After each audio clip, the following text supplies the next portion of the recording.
From one mystery to the next, we turn our gaze to the military innovations that emerged in the wake of Strathclyde's near collapse, where survival demanded more than courage, it required reinvention. Picture the rugged landscapes of the Clyde Valley and the Western Highlands, steep hills and dense forests shaping not just the movements of armies but the very strategies of war. Archaeological evidence reveals a fascinating hybridization of military technology.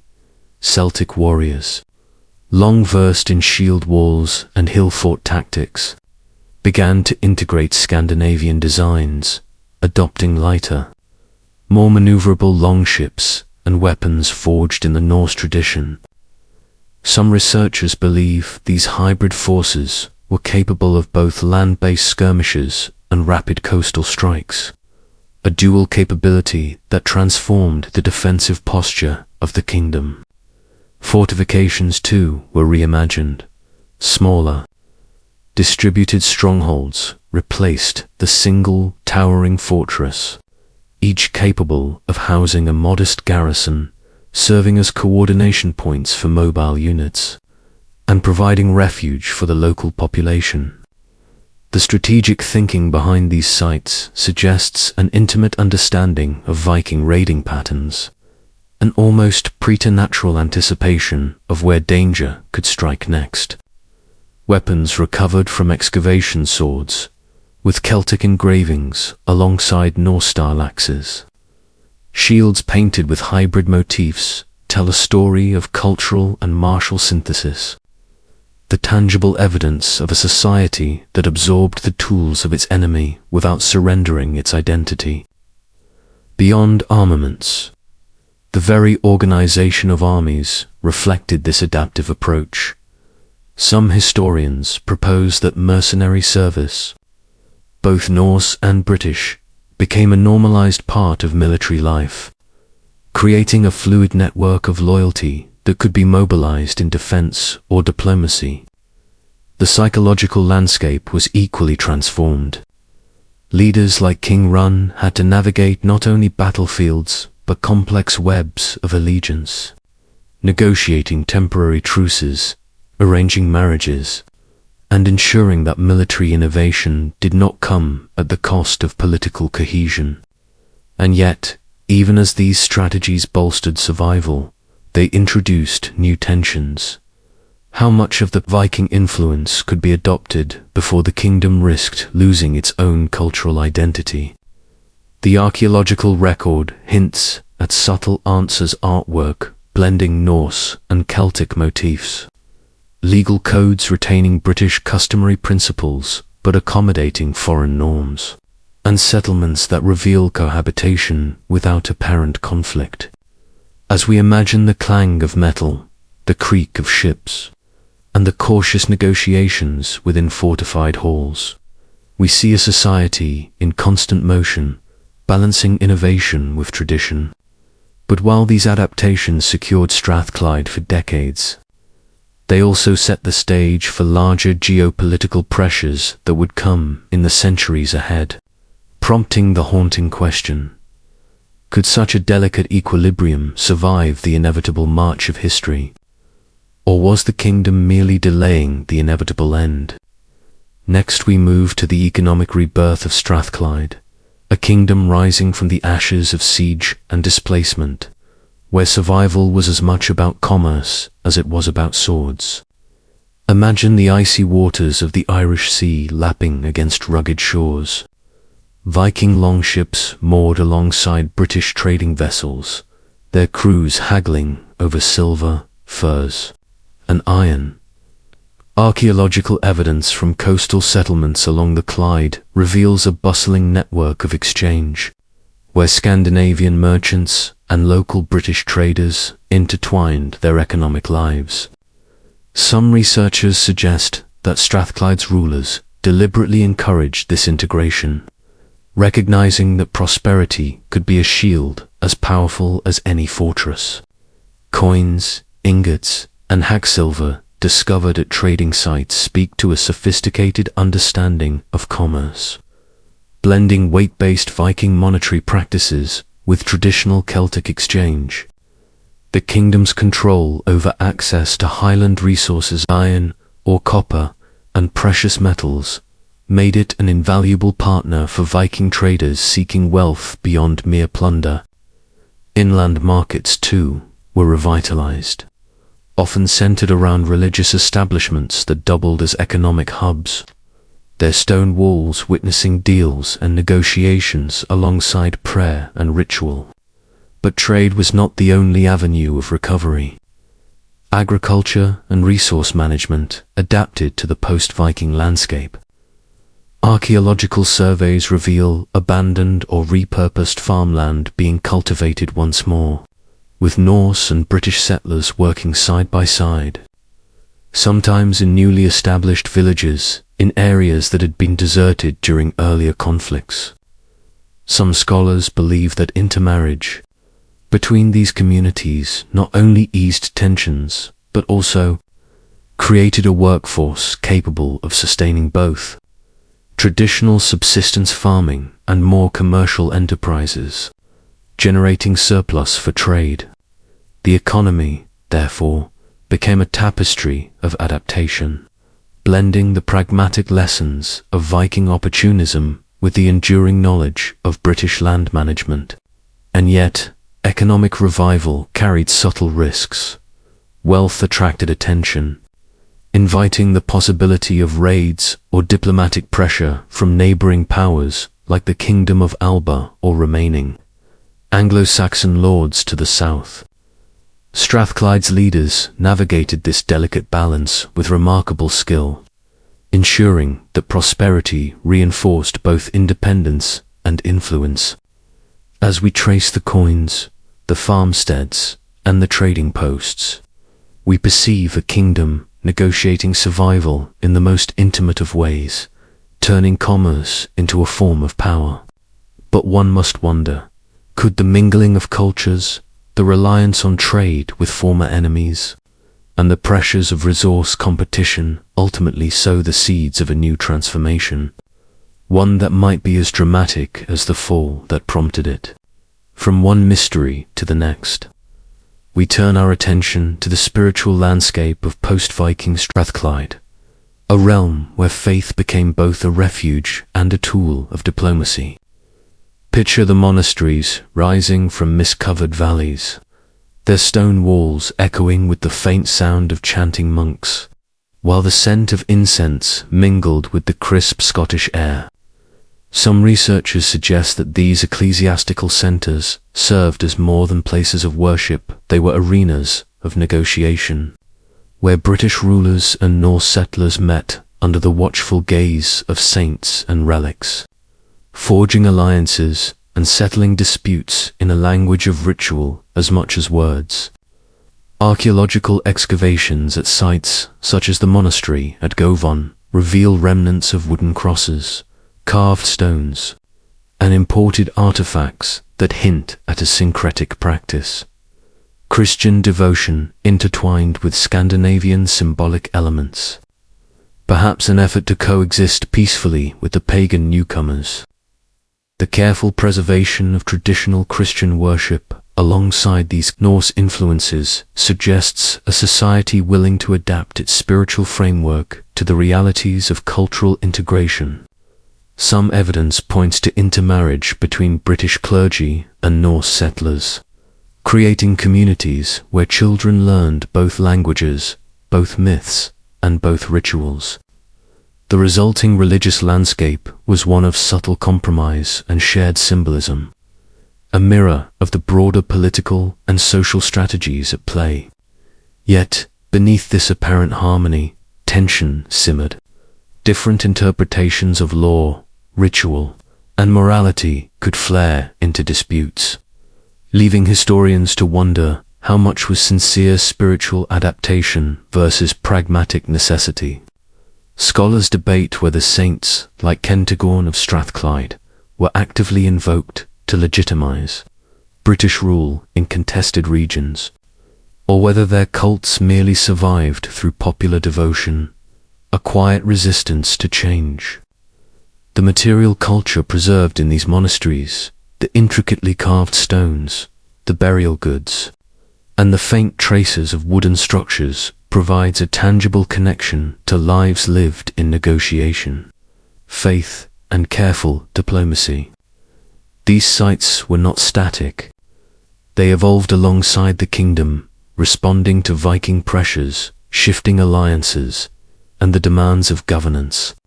As we trace the surviving artifacts, we sense a kingdom actively crafting its identity, blending old beliefs with new realities, using religion as both anchor and bridge. And yet, one must ask, how much of this spiritual adaptation was genuine, and how much was calculated survival? A delicate dance between devotion and strategy that would shape the kingdom for generations to come. Next, we move from sacred spaces to the silent testimonies left in the very soil and stone of the Old North, where archaeology whispers secrets of daily life long after the last voices faded. Imagine standing on the windswept heights of Dumbarton Rock, the river below twisting like a silver serpent through misted valleys, the air carrying the tang of damp earth and the faint smoke of long-extinguished hearths. Excavations here have revealed the layout of the royal citadel, a network of walls, gates, and domestic structures carefully adapted over centuries to withstand both siege and time. Each stone a testament to strategic foresight and the human desire for permanence. Researchers have uncovered pottery shards, iron tools, and fragments of jewelry, each object ordinary in function but extraordinary, as a link to the rhythms of life in a kingdom under pressure from external threats. Some scholars suggest that these everyday items reveal a population that, despite turmoil, maintained continuity in craft, trade, and domestic practice, an assertion borne out by parallels found in lesser settlements across the Clyde Valley. Others point to the deliberate destruction and abandonment of certain fortifications, indicating a calculated response to Viking incursions, an almost ritualistic ceding of space to preserve lives and resources, a strategy repeated in hill forts and manors across the region. The physical evidence of these choices, the hasty ditching of valuables, the slighting of walls, the careful relocation of administrative centers, tells a story of adaptation, resilience, and hard-earned survival. Even the skeletal remains, some bearing signs of malnutrition, trauma, or disease, offer a haunting, visceral record of the human cost behind political decisions, grounding abstract histories in flesh and bone. Pottery from trading sites reveals not only the persistence of local techniques, but also the integration of Scandinavian styles, hinting at the mingling of cultures, the negotiation of identity through material goods. And as one walks among these ruins today, the echoes of hammers on iron, of fires crackling in hearths, and of voices negotiating trade or law seem to linger faintly in the wind, a reminder that history is never fully silent. Yet even here, in the careful study of artifacts and architectural remains, questions persist. What was daily life truly like for ordinary people navigating a kingdom under constant threat? How much of cultural change was imposed, and how much was embraced? These lingering mysteries, etched into stone and soil, invite us to peer deeper into the Old North, to seek not only answers but the sensations, fears, and small victories of a world long vanished but never entirely forgotten. From the silent stones of Dumbarton Rock, we turn our gaze to the intricate networks of trade and diplomacy that allowed the Old North to endure despite relentless external pressures. Picture the bustling riverways and coastal inlets, where the cold, salt-laden air mingled with the scent of freshly cut timber and the faint tang of fish drying in the sun. Archaeological evidence paints a picture of a kingdom deeply connected to a wider world, one in which merchants and envoys moved along the Irish Sea, carrying goods, ideas, and sometimes people. Some researchers argue that Strathclyde's rulers cleverly leveraged these trade networks, exchanging iron, copper, and precious metals from the Scottish Highlands for luxury goods, tools, and even mercenary forces from Viking settlements. Others suggest that this integration was more pragmatic than strategic, born out of necessity as the kingdom navigated the presence of powerful Norse neighbours. Excavations at ports and trading sites along the Clyde reveal Scandinavian coins alongside British and Irish artifacts, suggesting the existence of a hybrid economic system that blended local practices with the commercial savvy of the Norse. This confluence of cultures was not limited to trade. It extended to politics, law, and even military organization. Strathclyde kings appear to have negotiated alliances with Viking factions, sometimes participating in raids against mutual enemies, while maintaining ties with Welsh princes and the rising Scottish Kingdom of Alba. The physical evidence of this interconnectedness emerges in artifacts such as hybrid weaponry, fortified shipsheds, and shared building techniques, revealing a society that absorbed foreign innovations without losing its identity. Some scholars propose that this blending of cultures helped Strathclyde not only survive but also flourish, creating a unique social fabric where Norse settlers, British natives, and Celtic clergy coexisted, and shared religious practices in monasteries like Gododdin, which became hubs of diplomacy and cultural exchange. Yet, for all the evidence of prosperity, the traces of tension remain, signs of fortified positions and the occasional skeletal trauma remind us that integration was not always peaceful. That coexistence required constant negotiation and adaptation. As we follow the trails of trade and diplomacy through rivers, ports, and settlements, we begin to sense the delicate balancing act performed by the rulers of the Old North, a dance of power, commerce, and survival in an era of uncertainty. And just as the murmur of waves against the Clyde's banks carries whispers of centuries past, we are left to wonder, how did ordinary people experience these shifting alliances? And what stories of resilience and compromise lie hidden beneath the mud, sand, and stones of this ancient kingdom? Next, we move from trade to the daily lives of the people who inhabited the Old North. The men, women, and children whose existence was both shaped and shadowed by the tides of war, migration, and political upheaval. Imagine the cold, mist-filled mornings in the Clyde Valley, where the scent of damp earth mingled with the smoke rising from small hearth fires. Archaeological digs reveal settlements where roundhouses were clustered together, their walls of timber and wattle providing both shelter and security. Some researchers suggest that these communities were highly self-sufficient, cultivating barley, oats, and vegetables while raising cattle, sheep, and pigs, their lives attuned to the rhythms of the seasons. Others emphasize the influence of Viking settlers, pointing to the introduction of new farming techniques, maritime skills, and artisanal crafts that expanded local economies and reshaped social hierarchies. Everyday artifact stalls, pottery, jewelry tell us that people lived lives of quiet ingenuity, carving out meaning and comfort within the constraints of a turbulent world. Yet traces of violence and fear are never far away. Skeletal remains show evidence of malnutrition, trauma, and disease, reminders that survival was never guaranteed.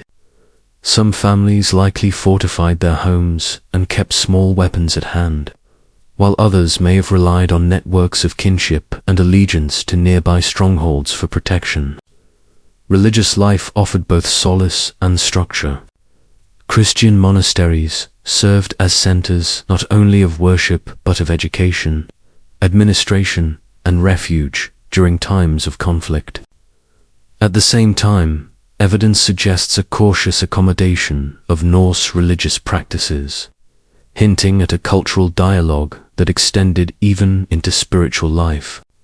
Clothing and personal adornments reveal a mixture of styles, woven wool, furs, and metalwork that reflected both Celtic traditions and Scandinavian influences, showing how identity was expressed through material culture as much as through political allegiance. Some researchers propose that this blending of customs allowed communities to navigate shifting powers without losing cohesion, while others warned that it could also create tensions, with loyalty divided between new settlers and established kinship networks. The archaeological record hints at festivals, feasts, and rituals that brought people together, moments where survival, culture, and memory intersected. And as we listen to the imagined sounds of this ancient life, the clatter of a blacksmith's hammer, the low murmur of conversation, the distant cry of the wind over the hills, we are left to ponder in these small moments of ordinary existence. How did the people of the Old North make sense of a world in which kings fell, invaders arrived, and history itself seemed to shift beneath their feet? From the intimate lives of everyday people, we now turn to the monumental fortresses and royal centers that once dominated the landscape of the Old North, places where power, strategy, and symbolism converged in stone, timber, and earth. Picture Dumbarton Rock rising from the River Clyde, its sheer cliffs bathed in mist, a natural fortress that held the pulse of Strathclyde's political heart. Archaeological evidence shows thick defensive walls, timber palisades, and carefully designed gates, suggesting a deep understanding of both siegecraft and the psychological impact of imposing architecture. Some researchers argue that these fortifications were more than military structures, they were statements of authority, designed to impress allies and intimidate enemies, communicating the strength and stability of the ruling dynasty. Within these walls, royal halls were centers of governance, where kings convened councils, dispensed justice, and managed the complex networks of tribute and alliance that kept their kingdoms alive. Others suggest that much of the political negotiation occurred in the spaces outside the fortresses, in the marketplaces, along riverbanks, and in monasteries where merchants, envoys, and clerics mingled in a web of information, commerce, and intrigue. The archaeological record hints at elaborate construction techniques, including stone foundations, timber frameworks, and evidence of Scandinavian influence in certain structural elements, perhaps reflecting the practical adoption of Norse innovations following centuries of Viking contact and settlement. Beyond the walls, the surrounding landscapes were just as critical. Access to arable land, forests for timber, rivers for transport, and hills for observation all dictated the placement and strategic importance of these centers. Scholars note the deliberate relocation of administrative hubs following the destruction of major fortresses, reflecting adaptability in the face of repeated raids and shifting political landscapes. The material culture uncovered at these site ceramic shards, imported goods, weapons, and tools paints a picture of vibrant trade, resource management, and social stratification, revealing that royal centers were hubs not only of military power but also of economic and cultural life. Some artifacts suggest ceremonial practices that blended Christian and Norse traditions, highlighting the symbolic as well as practical importance of these sites. And as we imagine standing atop these ancient ramparts, gazing across the rivers, forests, and hills, One can almost hear the whispers of councils past, the footfalls of soldiers, and the distant cries of invaders, leaving us to wonder, how did the rulers of the Old North balance the fragile line between authority and vulnerability? And how did these fortresses shape the destiny of a world caught between old traditions and new, relentless forces of change? Next we move from the imposing fortresses to the quieter yet equally revealing traces of daily life. The settlements and farmsteads that dotted the landscape of the Old North, offering a window into how ordinary people navigated times of turbulence and transformation. Imagine small clusters of roundhouses nestled against rolling hills, smoke curling from central hearths into grey morning skies, the scent of peat fires mingling with the damp earth. Archaeological evidence shows that many of these communities were carefully planned, with spaces for livestock, storage, and cultivation, reflecting an intimate knowledge of local geography and resources. Some researchers believe that the design of these settlements also served defensive purposes, positioning homes along ridges, near water sources, or on slightly elevated terraces offered protection against sudden raids while maintaining access to fertile lands. Others suggest that social cohesion and kinship networks were equally important, as clusters of homes often indicate extended families living together, sharing labor and resources, reinforcing bonds that would prove critical during periods of Viking incursions or internal strife. Excavations have revealed remnants of everyday tool spindle whorls for weaving, iron sickles for harvesting, pottery fragments for cooking and storage, object a testament to the rhythms of domestic life and survival. The presence of imported goods, such as Norse-style ornaments, silver ingots, and occasionally foreign ceramics, hints at far-reaching trade connections and cultural interactions that went beyond mere necessity, revealing a network of exchange that linked the Old North with the Irish Sea and Scandinavian worlds. Some settlements show evidence of sudden abandonment or fortification modifications, suggesting reactive strategies in response to external threats, while others appear to have persisted, adapting their structures and agricultural practices to a shifting political landscape. The material culture also reflects subtle changes in belief and ritual.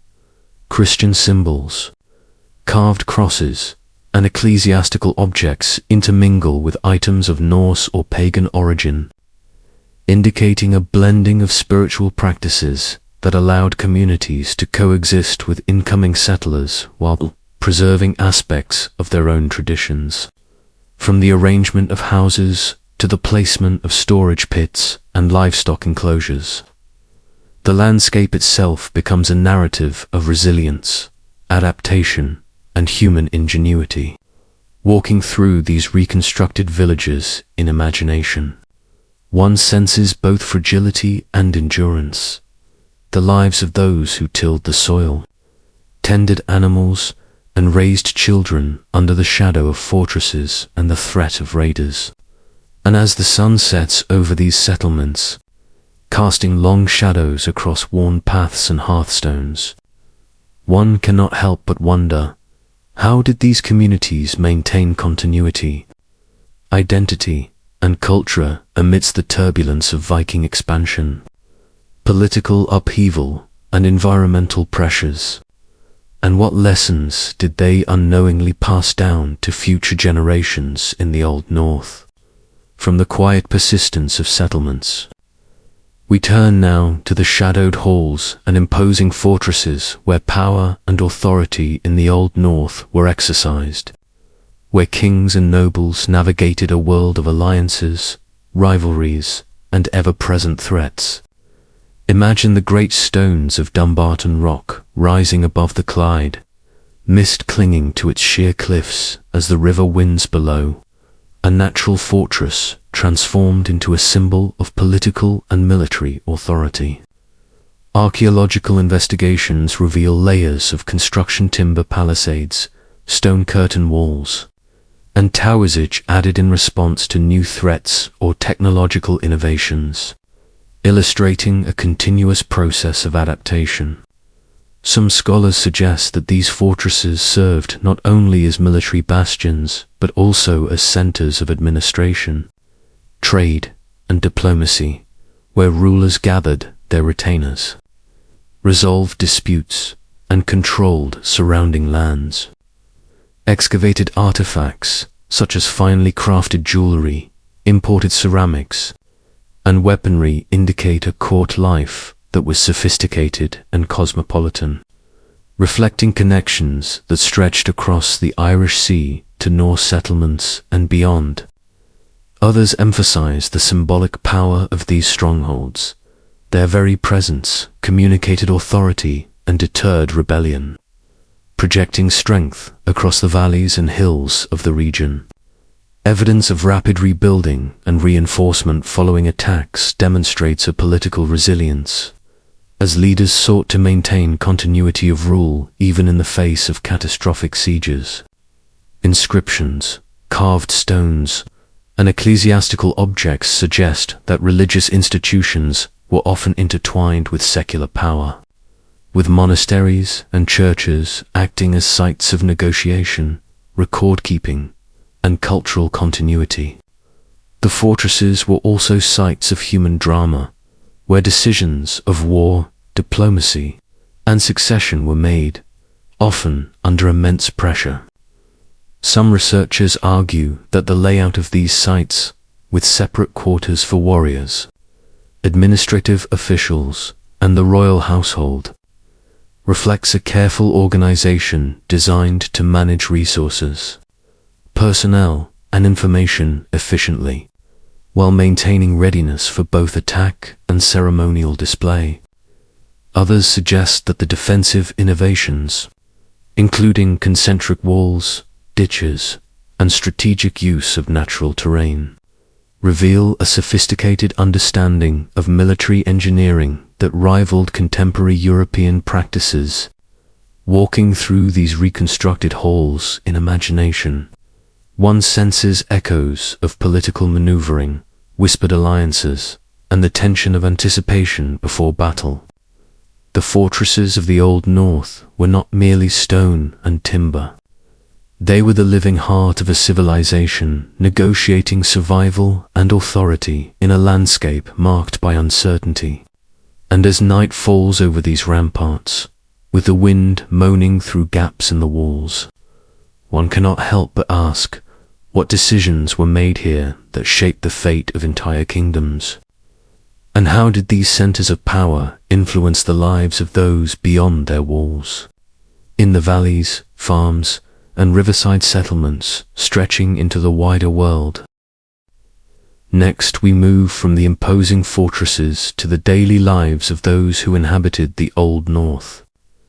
The farmers, craftsmen, and families who lived in the shadow of kings and warriors, whose labor and resilience sustained the kingdom even as raiders and rival lords threatened its borders.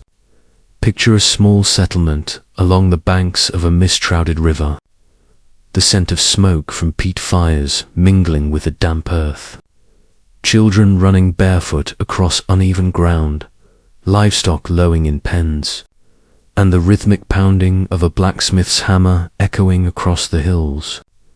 Archaeological excavations reveal roundhouses with wattle and daub walls, hearths blackened from centuries of use, and storage pits brimming with charred grains, telling stories of subsistence, adaptation, and survival.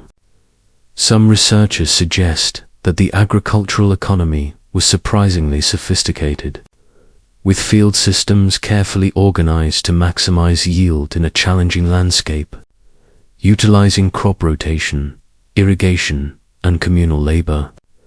Others emphasize the importance of trade and craft production, noting that metalworking, textiles, and pottery were not merely local necessities, but also items of exchange with neighboring kingdoms and distant Norse settlers. Evidence from market sites along rivers and coasts shows coins, hack silver, and imported goods circulating alongside locally made tools and ornaments, suggesting that even ordinary villagers were connected to a wider network of commerce and cultural exchange. Life was precarious. Disease, famine, and the threat of Viking raids imposed constant pressures. Yet communities developed social systems of mutual support, reinforced through kinship, ritual, and shared labor. Archaeological traces of animal bones, domestic implements, and ceremonial objects indicate that spirituality and everyday life were intertwined, with offerings, feasts, and communal worship marking the rhythm of the year. Some scholars argue that the survival of these communities depended on their ability to remain flexible, relocating, rebuilding, and negotiating with external powers as circumstances changed. Others point to evidence of long-term stability in certain settlements, suggesting that despite political upheaval, local identities and traditions persisted, anchoring people to their land. Walking in imagination through these settlements, one can sense the textures of daily life, the rough wood of a churn, the cold splash of river water, the warmth of a fire, the low murmur of conversation as plans are made for planting, harvesting, or defending the community. These ordinary lives, though often overlooked, form the backbone of history, reminding us that kingdoms and battles are inseparable from the people who lived, worked, and endured alongside them. And as night settles across the fields and smoke rises from scattered hearths, one wonders, how did these small, resilient communities influence the survival of the Old North? And what secrets of adaptation and endurance lie hidden beneath the soil, waiting for us to uncover them? From the everyday lives of villagers, we now turn to the imposing and enigmatic world of the Old North's royal courts, where power, intrigue, and diplomacy intertwined with ceremony, strategy, and the constant threat of violence. Imagine stepping into a great hall of timber and stone, banners hanging from the rafters, flickering torchlight casting long shadows across carved wooden benches, the scent of smoke, roasted meat, and wax filling the air as nobles, warriors, and advisors gather in tense anticipation. Contemporary sources, though sparse, describe councils convened to decide matters of war, tribute, and alliances, where the voices of kings carried weight but were balanced by the counsel of experienced retainers, kinship elders, and ecclesiastical figures. Some researchers suggest that these courts functioned as much as forums of negotiation as centers of coercion, with kings like Run of Strathclyde using diplomacy, marriage alliances, and calculated displays of force to maintain authority across fragmented territories.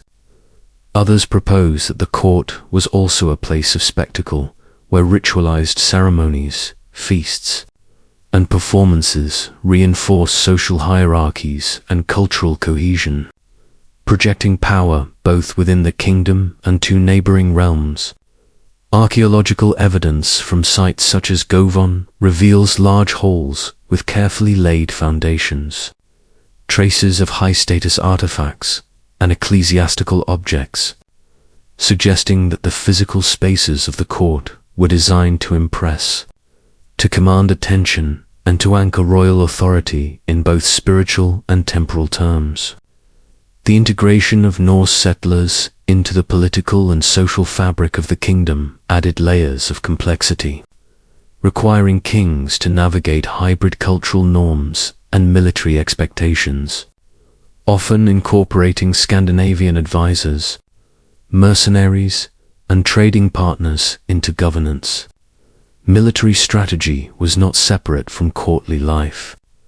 Planning campaigns, managing garrisons, and coordinating naval defenses were daily concerns. And evidence of weapon hoards, fortified posts, and shipyards near royal centers indicates that the projection of power was as much about readiness as ceremony. The interplay between faith and governance also shaped court culture, with monasteries and churches acting as centers for record-keeping, diplomacy, and spiritual legitimacy, allowing kings to draw authority from both earthly and divine sources. Within this framework, the Old North's rulers cultivated networks that extended beyond their immediate borders, balancing relationships with Viking factions, neighboring British realms, and the emerging Scottish kingdom of Alba. The court became a stage upon which history was negotiated, alliances were brokered, and legacies were forged, yet much of this world remains hidden, leaving us to imagine the conversations, the whispers, and the decisions that shaped an entire kingdom. And as the hall falls silent at night, torch flames guttering against the walls, one cannot help but wonder what secrets of power, loyalty, and betrayal lie buried beneath the stones, waiting to whisper their stories to those who dare to listen. Next we move from the grand halls of kings to the villages, farms, and coastal settlements that formed the lifeblood of the Old North, places where ordinary people lived, worked, and endured the shifting tides of power that rippled from the courts above. Picture small clusters of timber-framed homes, thatched roofs blackened by smoke, narrow dirt tracks winding between fields, and the constant hum of live children's laughter mingling with the clatter of livestock, the rhythmic pounding of grain, and the distant crash of waves along rugged shores. Archaeological evidence suggests that these communities were resilient, yet vulnerable, often abandoned temporarily in the wake of Viking raids or internal conflicts, leaving behind everyday objects like cooking pots, iron tools, and simple jewelry that now provide glimpses into lives otherwise undocumented. Some researchers believe that the integration of Norse settlers introduced new farming techniques, seafaring skills, and craft traditions, creating hybrid communities where cultural exchange happened not only through trade but through daily life, intermarriage, and shared labor. Others emphasize the psychological impact of living under constant threat, where the presence of fortifications, watchtowers, and communal defensive measures shaped both social organization and patterns of settlement. Trade networks, both local and long-distance, were vital for survival, with Celtic and Norse merchants exchanging tools, livestock, textiles, silver, and other goods, often using rivers and the Irish Sea as highways for commerce. Archaeological finds along the Clyde and surrounding regions reveal the circulation of coinage, weights, and imported artifacts, hinting at a vibrant, interconnected economy despite the turbulent political landscape. Religion played a subtle but powerful role, with Christian practices continuing alongside traces of Norse pagan rituals, suggesting a complex spiritual landscape where syncretism allowed for coexistence and social cohesion. The rhythms of the seasons dictated labor and festivity alike, from planting and harvest to communal feasts, funerals, and ceremonies that reinforced collective identity. Daily life was intertwined with the natural environment, the dense forests, rolling hills, rivers, and coastline providing both sustenance and danger, shaping decisions about settlement locations, defense, and resource management. Within this interplay of ordinary existence and extraordinary historical forces, we begin to see how the Old North endured, adapted, and evolved, creating a foundation for political and cultural resilience that would echo through centuries. And yet, as we imagine the flickering fires in those humble dwellings, the scent of peat smoke and salt air thick in the night, we are left to wonder what stories of love, fear, ambition, and defiance unfolded here, hidden in plain sight, waiting for the careful eye of discovery to reveal them. From the daily life of villagers, we now turn to the sacred spaces that anchored the Old North monasteries, churches, and holy sites where faith intertwined with politics, culture, and identity. Imagine stone structures rising from mist-laden hills, their walls weathered by centuries, cloisters echoing with the soft chanting of monks, and the faint glimmer of candlelight illuminating intricately carved crosses and illuminated manuscripts. The monastery at Gododdin, for example, became far more than a religious center. It was a hub for diplomacy, learning, and cultural exchange between the native Britons and Norse settlers. Archaeological evidence shows continued Christian worship alongside Scandinavian artifacts, suggesting a delicate coexistence and even syncretism of spiritual practices, where pagan symbols and ritual objects were integrated into Christian spaces without provoking open conflict. Some scholars propose that these sacred sites were vital for maintaining social cohesion, acting as safe havens, repositories of knowledge, and centers of administration that connected dispersed communities across rivers, valleys, and coastal regions. Others suggest that monasteries also held strategic significance, storing wealth, weapons, and resources that could be leveraged during times of crisis, and serving as communication nodes between rulers, both British and Norse. Manuscripts, relics, and ecclesiastical artifacts hint at a vibrant intellectual life. Monks recording genealogies, local legends, and heroic tales, preserving memories that might have otherwise vanished under the sweep of conquest and colonization. Pilgrimages and local religious festivals brought together populations from scattered settlements, fostering trade, alliances, and cultural exchange. The physical and symbolic architecture of these sites reflected the synthesis of traditions. Stone carvings showing Celtic knotwork alongside Scandinavian motifs, church layouts incorporating defensive features, and burial practices blending Christian rites with older funerary customs. Beyond their spiritual role, these centers were engines of continuity, preserving the linguistic, artistic, and administrative knowledge of the Old North even as political borders shifted. They held the stories of kings, warriors, peasants, and outsiders, embedding them in the memory of the landscape. Yet within these sacred walls, one must wonder about the invisible tensions, the negotiations, compromises, and quiet resistance that allowed to cultures often in conflict outside to coexist within the same spiritual realm. As we trace the shadowed corridors of Gododdin and other ecclesiastical sites, the flicker of candlelight seems to illuminate not only devotion but survival, adaptation, and memory. And so we leave these hallowed grounds pondering a subtle question: how much of the Old North's history is preserved in stone and parchment, and how much has slipped silently into the shadows of time, waiting to be rediscovered?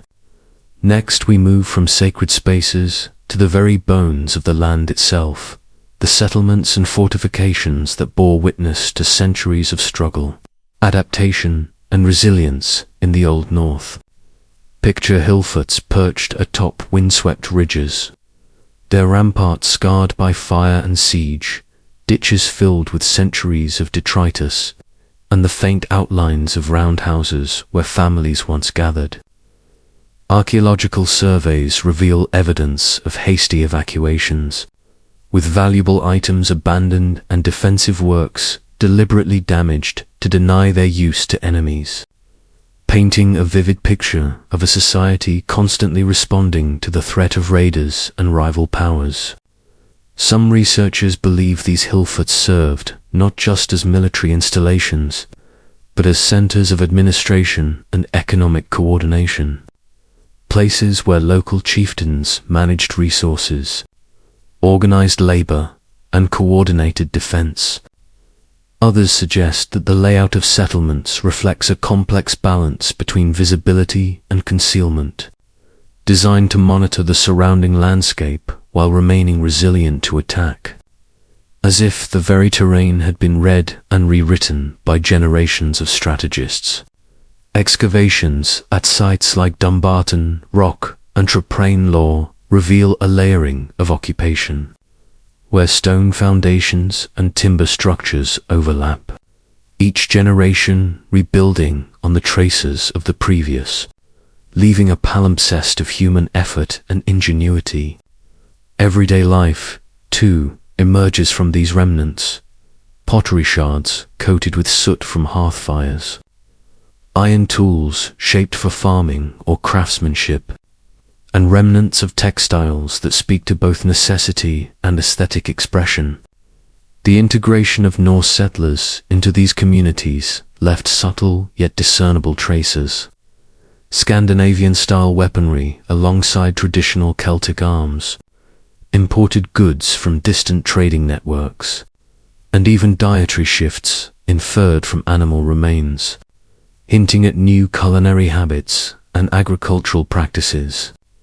Some settlements show evidence of mixed households, intermarriage, and cultural exchange, suggesting that the Old North was not a static world of constant conflict, but a dynamic, evolving society negotiating identity, allegiance, and survival.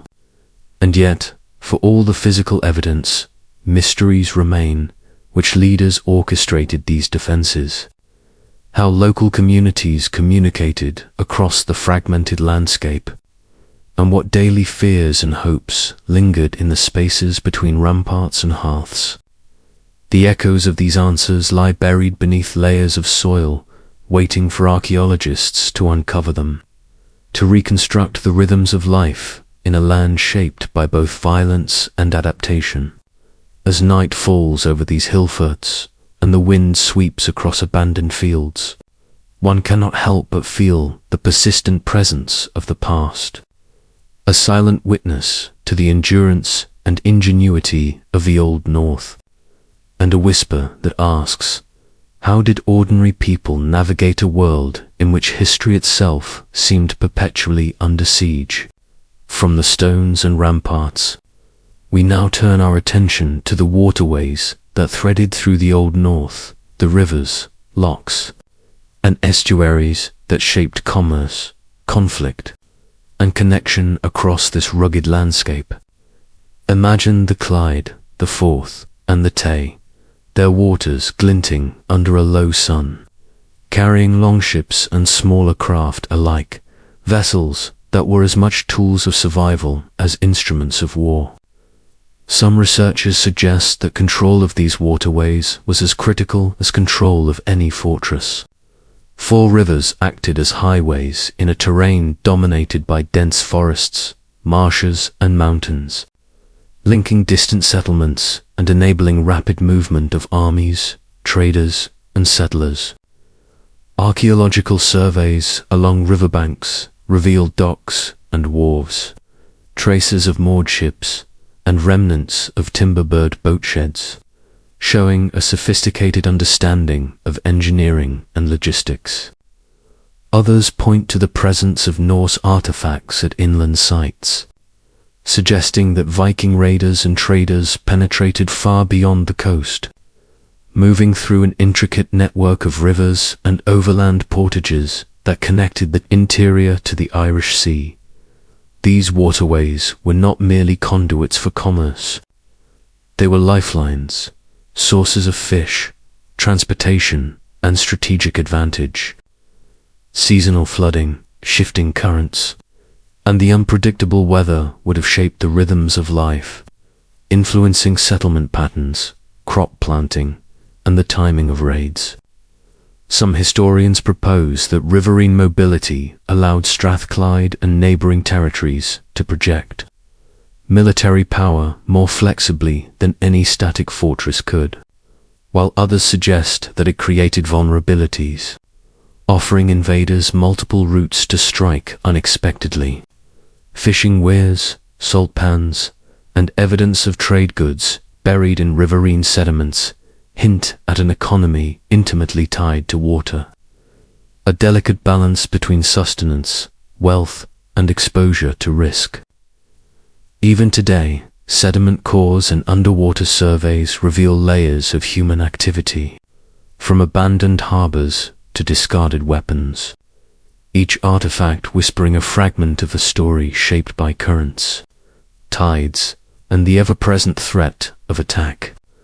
The rivers of the Old North were arteries of both life and peril, their waters reflecting the constant interplay between human ambition, survival, and the unpredictable forces of nature. As night descends on these quiet waterways, the long shadows of the past stretch across the rippling surface, inviting us to wonder who paddled those wooden holes under moonlight, and what destinies did the tides carry away, forever lost to memory yet preserved in the silent flow of the rivers themselves.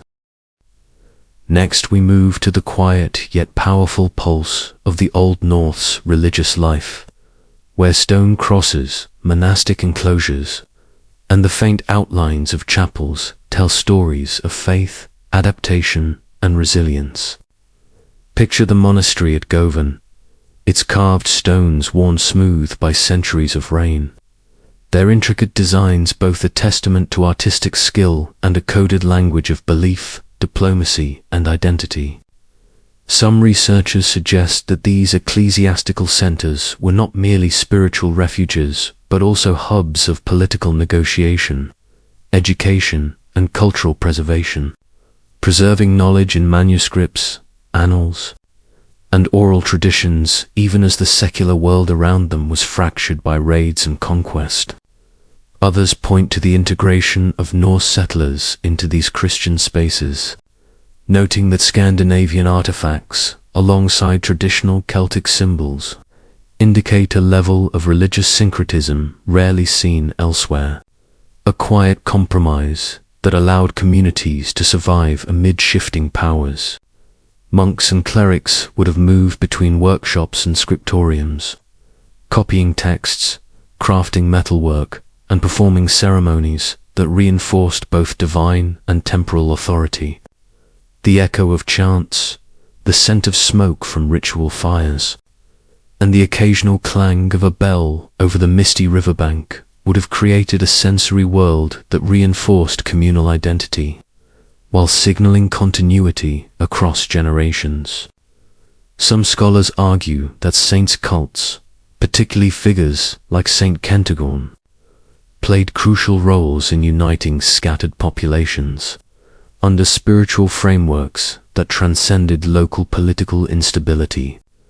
Pilgrimages, festivals, and the circulation of relics fostered networks of loyalty and memory that bound the Old North to the broader Celtic Christian world, linking Strathclyde to Ireland, Wales, and beyond.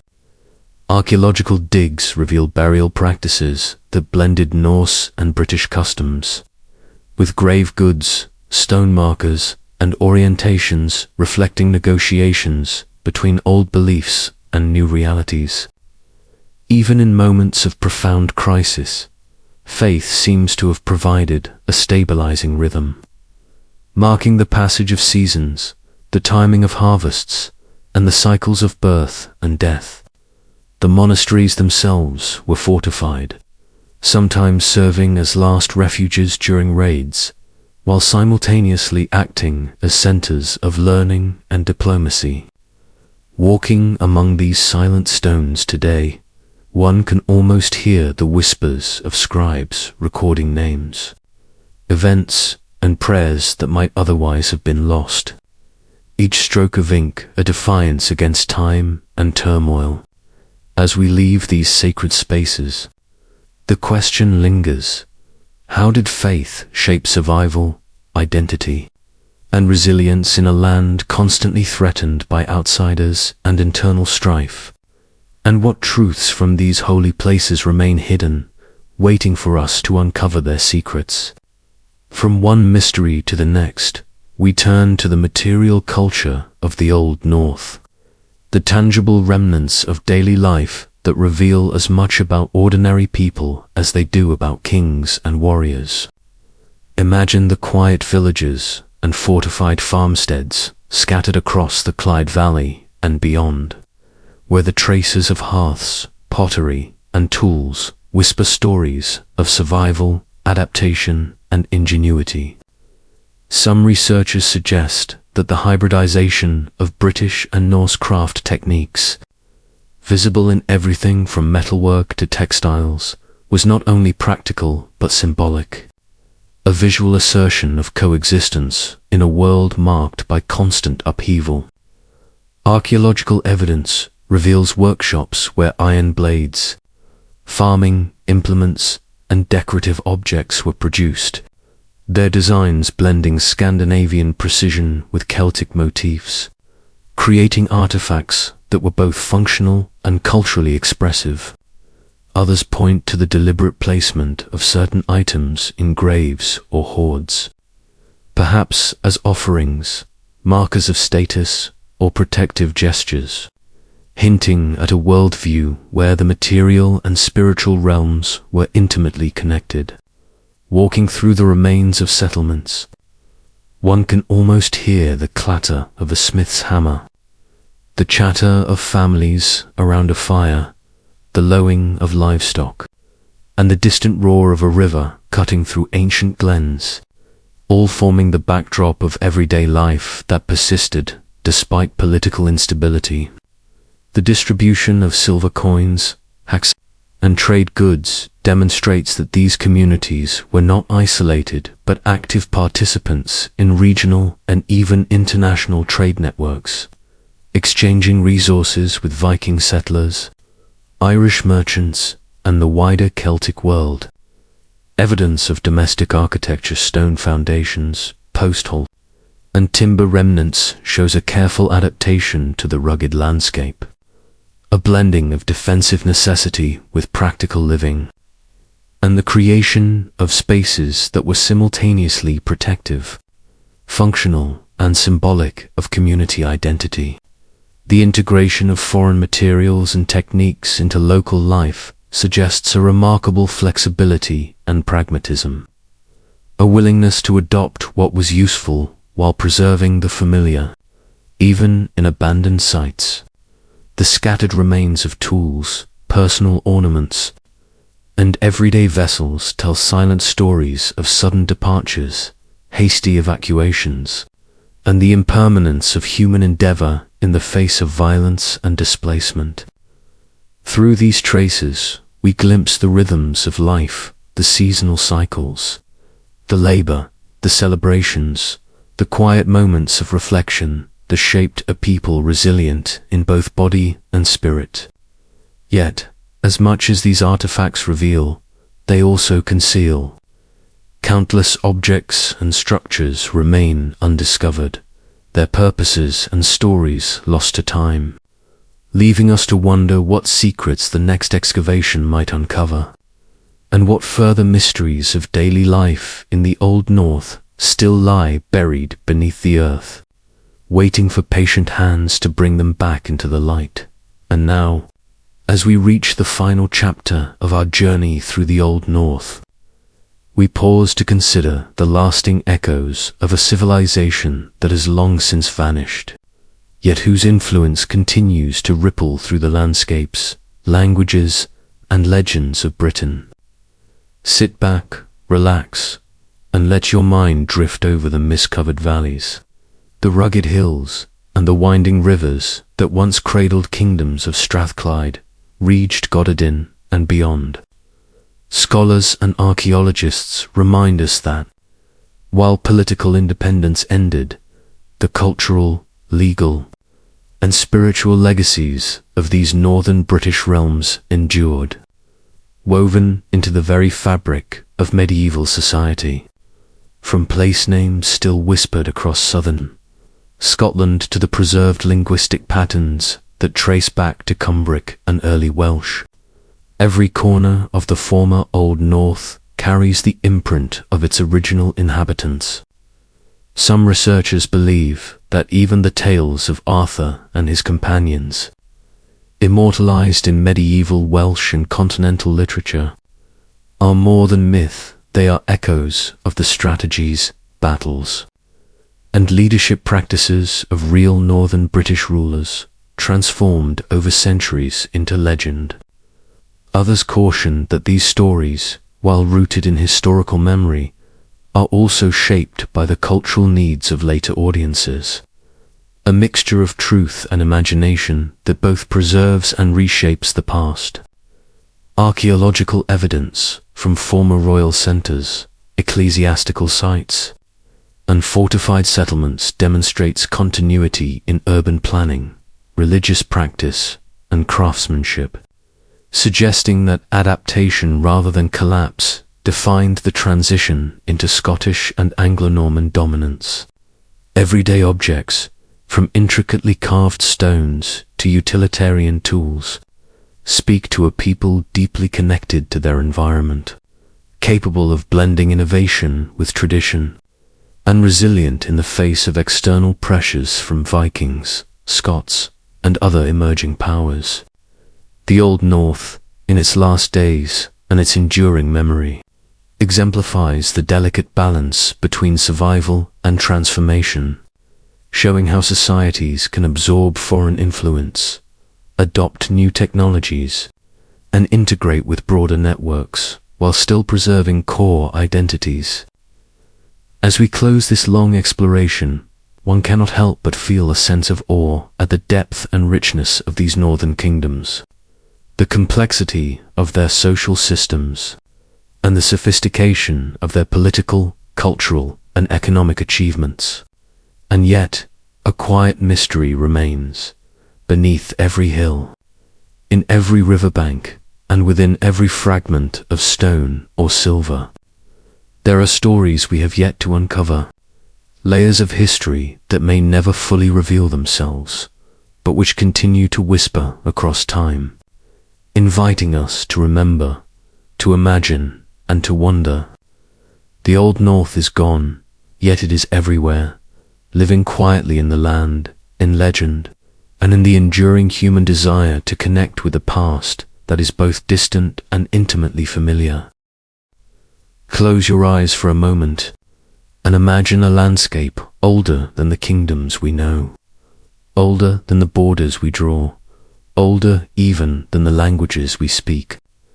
Tonight, as you drift into sleep, we travel north into the shadowed lands the early poets called Hen Ogledd, the Old North, a place of windswept hills and hidden valleys, of kings whose names now feel half-remembered, of warriors, tribes, and storytellers who shaped centuries yet left behind only whispers.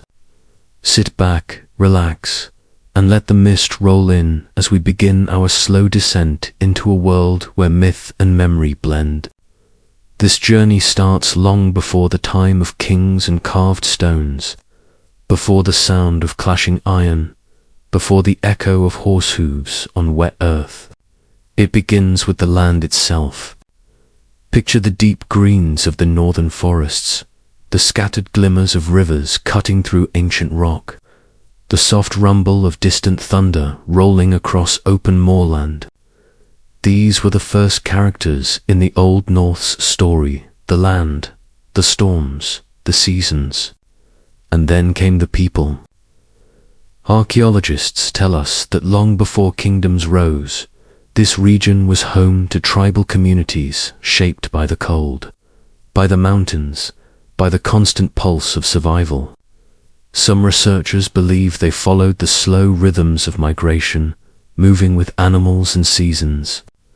Others suggest they formed early settlements, small clusters of huts built from timber and earth, places where families shared firelight and stories of the spirits said to watch from the hills.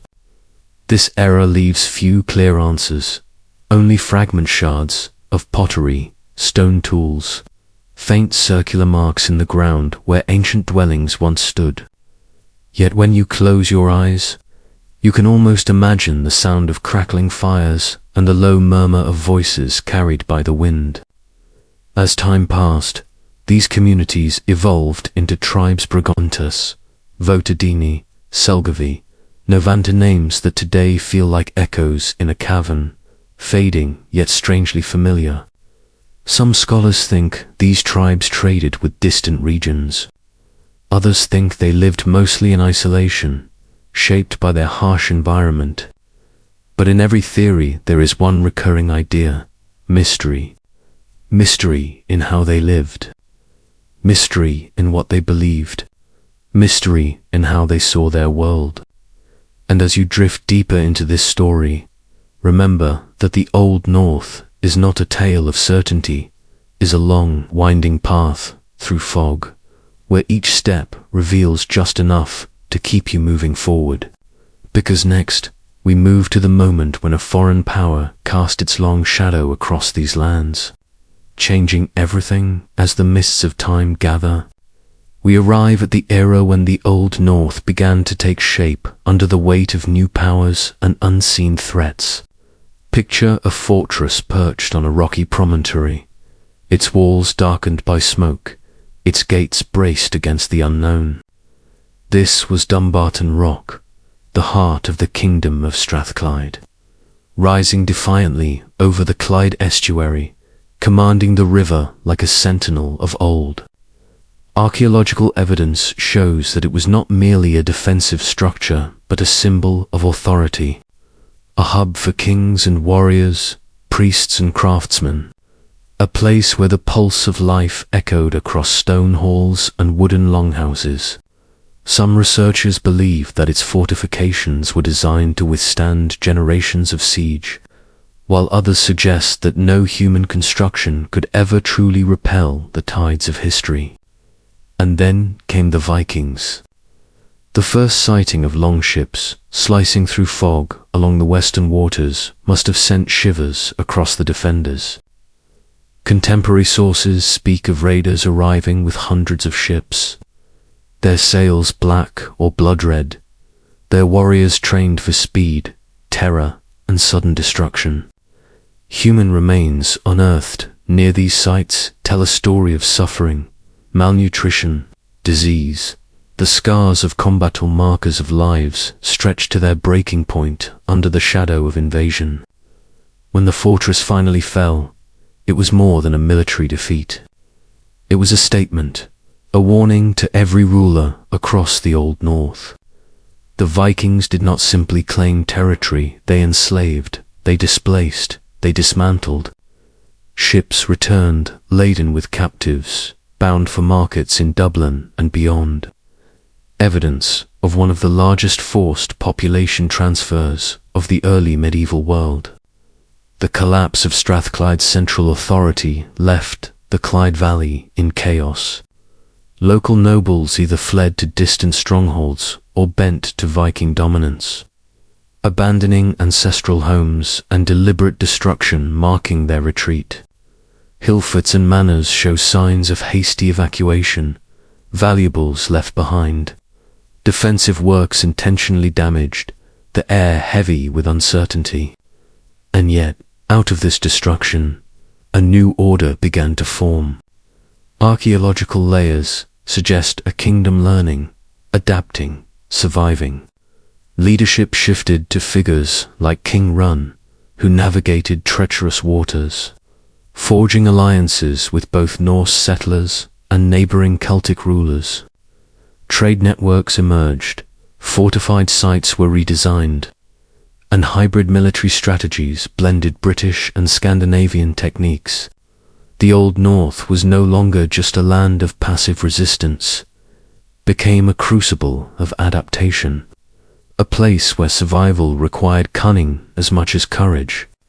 And as we leave the smoke-filled halls of Dumbarton Rock and the echoing cries of its fallen, we begin to glimpse the intricate dance of diplomacy, warfare, and cultural fusion that would define this turbulent era.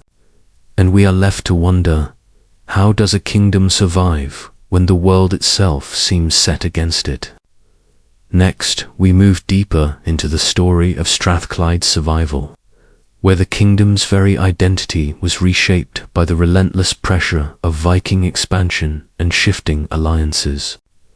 Imagine the riverbanks of the Clyde, mist curling over dark waters, where small trading settlements once whispered with the bustle of daily life, now became the meeting points for a new era of commerce and negotiation. Archaeological evidence reveals the remarkable emergence of Gododdin as the kingdom's administrative heart, a site of sturdy stone buildings, ecclesiastical centres, and secular halls designed not only for governance, but also for diplomacy. Here, the remnants of Christian worship persisted alongside artifacts hinting at Norse pagan traditions, suggesting that coexistence was not only possible but necessary. Some historians suggest that Strathclyde's rulers deliberately fostered cultural syncretism, blending religious rituals, trade practices, and military strategies to create a society resilient to external pressures.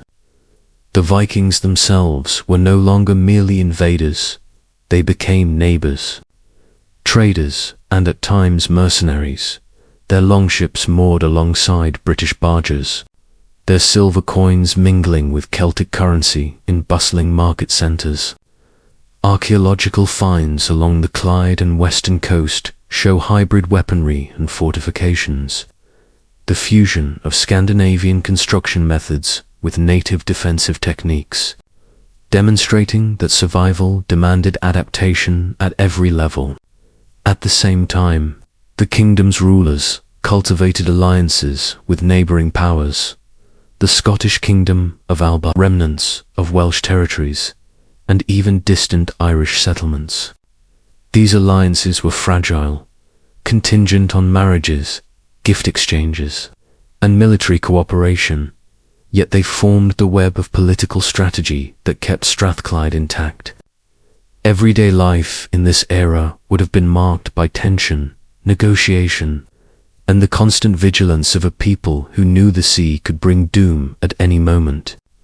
Farmers, artisans, priests, and soldiers all had to navigate this precarious landscape, balancing loyalty to the king with the practicalities of survival. And amid this delicate equilibrium, cultural exchange flourished, intermarriage between Norse and British families, the blending of artistic motifs, and the survival of local languages alongside foreign influences created communities that were both familiar and new. As we linger on the riverbanks, tracing the echoes of hammers on forge and the chant of monks in stone chapels, it becomes clear that Strathclyde's endurance was not a tale of conquest alone, but of ingenuity, compromise, and quiet resilience. And yet, as these settlements thrived under the shadow of former devastation, we are compelled to ask, how far could this fragile balance withstand the tides of time? And what would be lost to history if even one piece of this intricate puzzle disappeared?